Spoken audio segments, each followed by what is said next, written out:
may 7K akong hawak ngayon. Ilang gamit ba? Kaldero tsaka kutsara. Hindi ganun. Yung mga pan-design sa bahay. Yung mga parang nakaka-aesthetic. Ganun. Ayun na.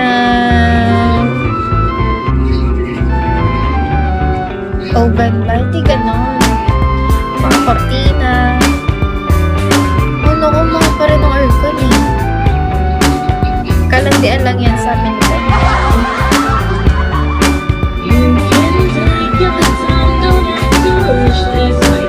Tsaka hindi ko alam kung padating ata yung mga kapatid ni Mama dito sa Tuesday. Nakakinig ko na naman yung pangalan ko. Baka ang baga na naman yun.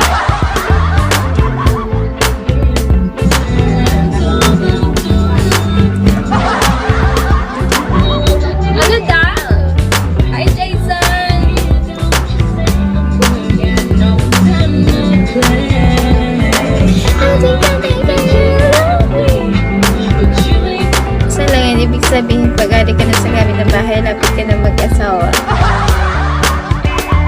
Pwede.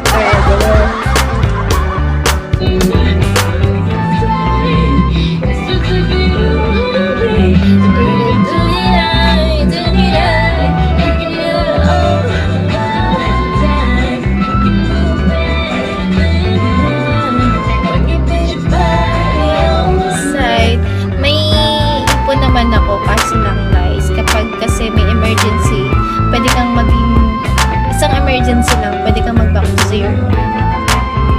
Kaya kapag may pera ako ngayon, halimbawa ngayon, sa 7K pa lang, tapos magpapagawa ka, parang pang labor pa lang yun eh. Materialis mo, 5K. Tapos kung paano ko yung patrabaho mo, umabot ng 3 araw, kulang yun sa bayad, sa labor. Gusto ko sobra-sobra. Halimbawa, kung may kahit mga, 15 G ulit. Ito kasi last, nagpagawa ko, sasampu yung pera ko. Tapos nung last ay nagpahabol ako ng 5K. Tapos sabi ko, baka withdraw mo na ng 2K. Pagka-withdraw ko ng 2K na, hindi ko na mamalay sa, withdraw lang ako, 1.5 lang to. Hindi na naman natapos. May kulang na naman. Withdraw na naman. Nauubos na kakalagas ng bulbul, guys.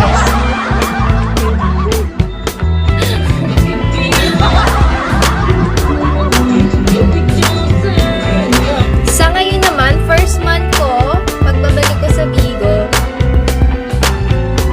kit naman ang kota ko talaga eh.